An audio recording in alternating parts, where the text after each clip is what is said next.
درس کے بعد دیتے ہیں. بسم اللہ الرحمن الرحیم. الحمد للہ رب العالمین والصلاة والسلام علی اشرف الانبیاء والمرسلین وعلی آلہ واصحابہ اجمعین ومن تبعہم بإحسان الی یوم الدین. اما بعد. محترم حضرات، دینی بھائیوں اور بہنوں، یہ ماہ رمضان کے خصوصی پروگرام میں جو صبر کے متعلق چل رہا ہے، پچھلی نشست میں بات ہوئی تھی کہ صبر کی تیسری قسم بلا، آفت، مصیبت، آزمائش پر صبر کرنا. اللہ تعالیٰ بطور آزمائش کے اگر ہمارے اوپر کوئی بلا، آفت، مصیبت ڈالے ہمارا امتحان لینے کے لیے، تو ہمارا کام ہے صبر کرنا اور اللہ تعالیٰ سے دعا کرنا کہ اس مصیبت کو اللہ تعالیٰ دور کر دے. اور جب آفت اور بلا، مصیبت ختم ہو جائے، ہم آزمائش میں کامیاب ہو جائیں، تو اللہ تعالیٰ کا شکر ہونا چاہیے. یہاں بس ایک چیز اور عرض کرنا ہے کہ آزمائش اگر ہمارے اوپر کوئی لکھی ہوئی اللہ تعالیٰ کے فیصلے کے مطابق کوئی آزمائش، امتحان،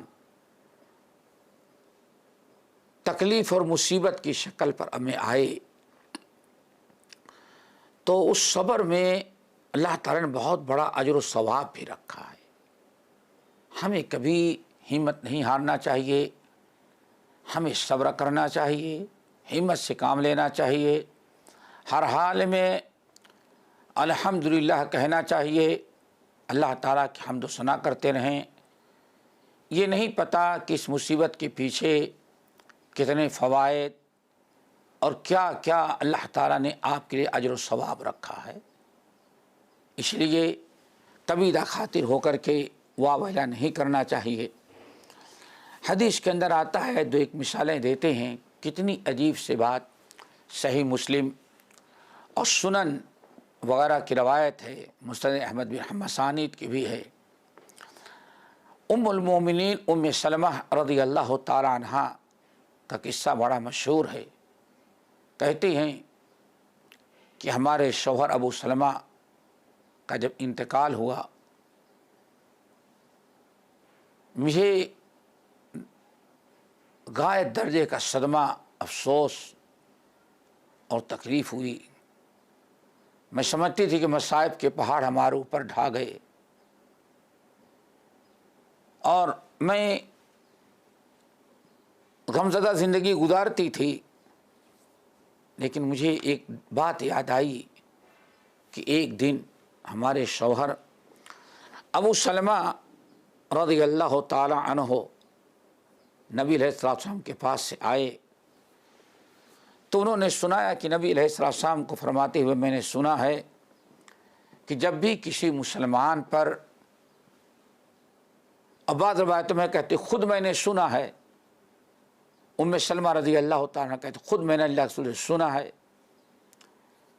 کہ ما من مسلم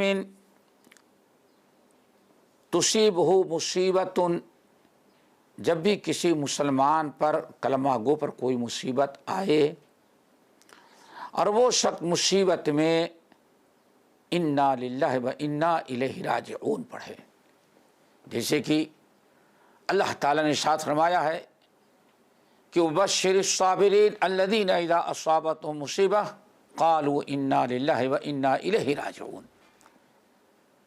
مصیبت جب بھی ان پر پڑتی ہے، پڑھتے ہیں انا للہ و انا الیہ راجعون. اللہ نے جس کا حکم دیا ہے، اللہ نے حکم دیا کہ آپ انا للہ و انا الیہ راجعون پڑھیں. پھر اس کے ساتھ اتنی دعا اور پڑھ لیتا ہے، اللہم اجرنی فی مصیبتی واخلف لی خیرا منہا. یہ دعا یاد کریں، صبر کے ساتھ اس دعا کو پڑھیں. بڑے فوائد اور بڑا اجر عظیم، دینی دنیاوی بڑا بڑے فوائد ہیں۔ ما من مسلمین، جس مسلمان کو بھی، ما من مسلمین تصیبہ مصیبت، جب بھی کسی مسلمان پر کوئی مصیبت آفت آئے اور وہ پڑھتا ہے انا للہ و انا الیہ راجعون، اور ساتھ میں یہ بھی ملا لیتا ہے اللہم اجرنی فی مصیبتی واخلف لی خیرا منہا، تو نبی علیہ السلام نے ارشاد فرمایا اگر اتنا پڑھ لیا بندے نے تو الا اخلف اللہ لہ خیرا منہا، تو جو مصیبت اس آئی، جو چیز اس کی ضائع ہوئی ہے مصیبت میں، اس سے بڑی اور اچھی چیز اللہ اس کو دے دیتے ہیں۔ ام سلمہ رضی اللہ تعالیٰ عنہا کہتی میں نے سن رکھی تھی، میں نے یاد کیا اور ابو سلمہ اپنے شوہر کے انتقال پر پڑھنا چاہا، لیکن پھر دل و دماغ میں آیا کہ اس حدیث کے اندر اللہ کے رسول نے ارشاد فرمایا ہے کہ جس بندے پر کوئی مصیبت آئی اور انا للہ و انا الیہ راجعون، اللہم اجرنی فی مصیبتی واخلف لی خیرا منہا پڑھا، تو جو اس کا نقصان اور خسارہ ہوا ہے اللہ اس سے بہتر چیز عطا کرے گا۔ میرے دل میں آئے کہ ہمارے شوہر ابو سلمہ سے بہتر تو کسی ماں نے بچہ جنا ہی نہیں تھا، تو ابو سلمہ سے بہتر شوہر ہمیں کہاں ملے گا؟ یہ سوچ کر کے رک جاتی کہ ایک انہونی چیز ہے۔ اللہ کے رسول نے فرمایا جو چیز گئی اس سے اچھی چیز اللہ دے گا، تو میرا شوہر ابو سلمہ اس جیسا کوئی مرد مدینے میں ہے ہی نہیں، ہمیں ملے گا کہاں سے؟ لیکن پھر میرے دل میں آیا کہ پڑھتے رہو، اللہ تعالیٰ کیا اجر و ثواب تو ملے گا۔ کہتے ہی میں نے دعا برابر پڑھنی شروع کر دی۔ جب بھی ابو سلمہ میرے شوہر کی وفات آتی، نبی صلی اللہ علیہ وسلم کے فرمان کے مطابق میں اس دعا کو پڑھتی اللہم اجرنی فی مصیبتی واخلف لی خیرا منہا، یہاں تک کہ میری عدت 4 مہینے 10 دن کی جو عدت ہوتی ہے میری عدت گزر گئی۔ جس دن عدت گزری، ہماری عدت گزر گئی، دروازہ کھٹکھٹایا گیا، حاطب بن ابی بلتعہ رضی اللہ تعالیٰ عنہ مشہور صحابی وہ دروازے پر کھڑے ہیں۔ میں نے پوچھا کون؟ کہنے لگے کہ میں حاطب بن ابی بلتعہ ہوں، مجھے نبی علیہ السلام نے بھیجا ہے آپ سے شادی کا پیغام لے کر کے۔ اللہ اکبر۔ حضرت ام سلمہ رضی اللہ تعالیٰ عنہ کہتی ہیں میں نے فوراً انکار کیا، میں نے کہا کہ ان لی بنتا وانا غیور، اللہ رسول سے جا کے بتا دیں کہ میں آپ کا پیغام قبول نہیں کرتی، میرے سامنے 2 عذر ہے، میرے سامنے 2 ایسی مجبوری ہے، عذر ہے جس کی بنا پر میں نبی علیہ السلام کا پیغام قبول نہیں کرتی۔ نمبر 1، ان لی بنتن، میرے پاس چھوٹی سی بیٹی ہے، میں شادی کروں گی تو بیٹی ہمارے ساتھ ہوگی، بیٹی چھوڑ نہیں سکتی، اور میں نبی علیہ السلام کے پاس رہوں، آپ کو نیند ہے، آپ آرام کر رہے ہوں، آپ سو رہے ہوں، میری بیٹی بھاگے دوڑے، سامان ادھر ادھر اٹھائے، روئے کھیلے، اس سے نبی صلی اللہ علیہ وسلم کی نیند اور آرام میں خلل آئے گا، نبی صلی اللہ علیہ وسلم کی توہین ہوگی، نبی صلی اللہ علیہ وسلم کی تکلیف ہوگی، اس لیے میں شادی نبی صلی اللہ علیہ وسلم کا پیغام قبول نہیں کرتی۔ پہلا عذر بیٹی ہے ہمارے پاس۔ نمبر 2، وانا غیور، مجھے اپنے شوہر ام سلمہ کی غیرت کا بڑا خیال ہے کہ ان کی غیرت کو ٹھیس نہیں پہنچائے، اس لیے نبی صلی اللہ علیہ وسلم سے جاؤ عذر پیش کر دو۔ حاتب بن ابی بلتع آئے، کہنے کہ یا رسول اللہ، ام سلمہ نے تو 2 عذر پیش کیا ہے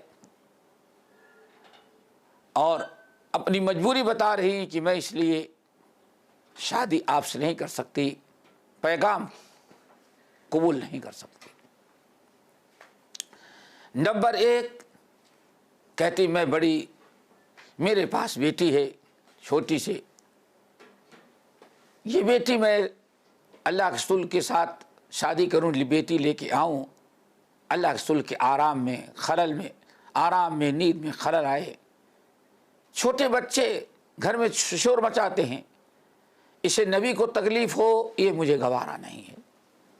نمبر 2، میں اپنے شوہر ابو سلمہ کی غیرت کو ٹھیس نہیں پہنچانا چاہتی۔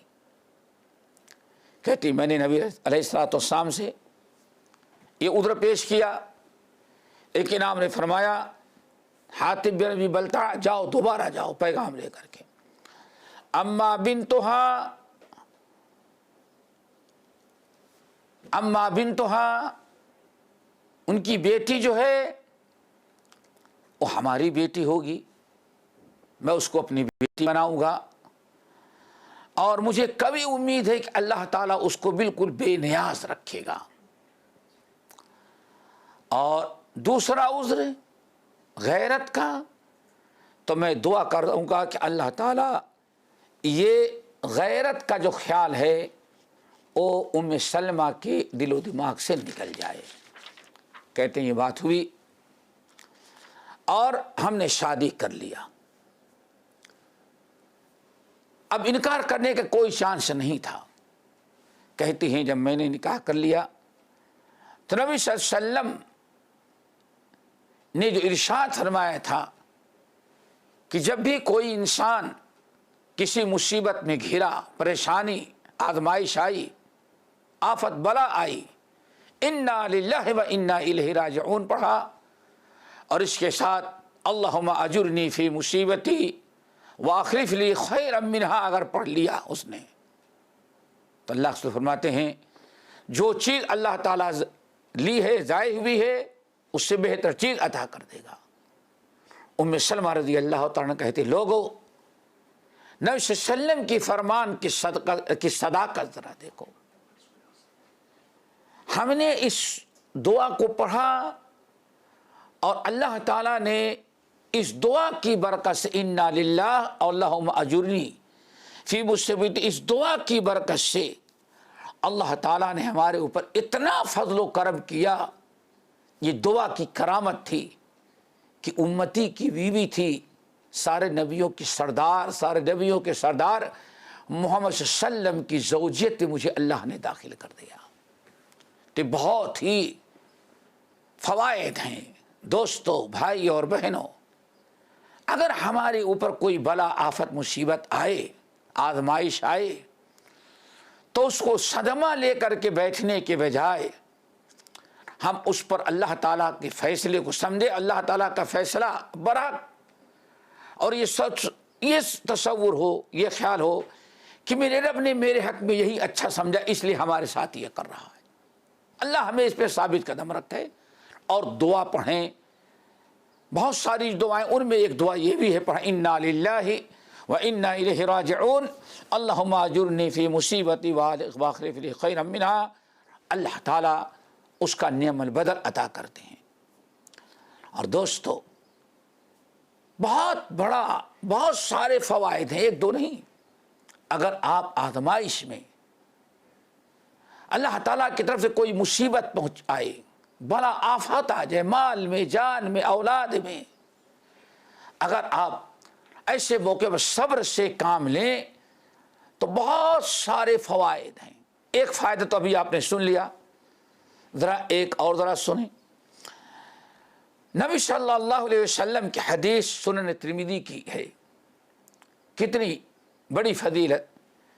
نبی صلی اللہ علیہ وسلم ارشاد فرماتے ہیں یقول اللہ عز وجل من اذهبت حبیبتیہ فصبر واحتسب، اللہ اکبر، فصبر واحتسب، جس شخص کی دو محبوب چیزیں میں نے چھین لی، اللہ اکبر،